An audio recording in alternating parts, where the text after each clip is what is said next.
Aujourd'hui, on va parler des lignes et des interlignes supplémentaires. Comme tu sais, ça ici, ça s'appelle une portée. Mais parfois, quand on joue d'un instrument, les notes vont aller plus haut que notre dernière note qu'on a appris ensemble, sol, la, folle. Et oui, il y a des notes qui vont se rajouter avec des petites lignes comme ceci. Donc, ces lignes-là, on va les appeler les lignes supplémentaires. Et évidemment, tu auras compris le concept que ici, on va appeler ça des interlignes supplémentaires.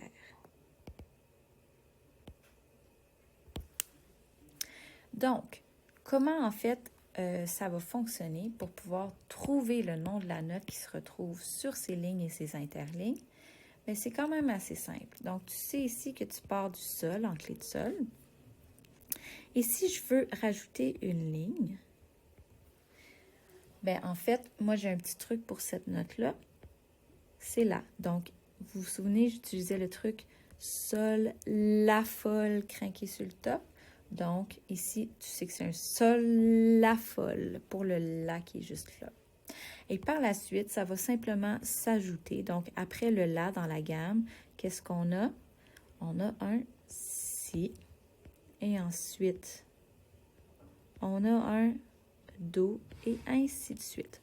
Donc, tu vas pouvoir calculer par la suite quelle note se retrouve sur quelle interligne ou ligne supplémentaire.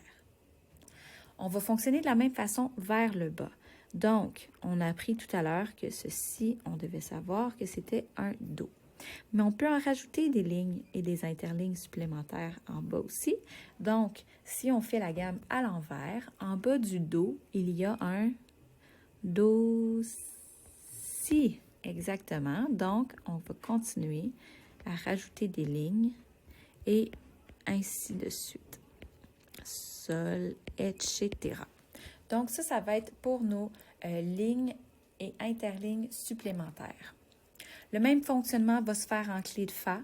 Donc, si je prends rapidement notre clé de fa ici, je sais que ça ici, c'est ma note la. Je continue. Ça va être un si. Ici, on va retrouver le do et ainsi de suite. Même chose lorsqu'on va vers le bas. On sait que ça, en clé de fa, pardon, c'est notre sol. Ensuite, on va avoir le fa, le mi, etc. Donc, voici la manière de calculer et de trouver le nom des notes qui se retrouvent sur les lignes et les interlignes supplémentaires.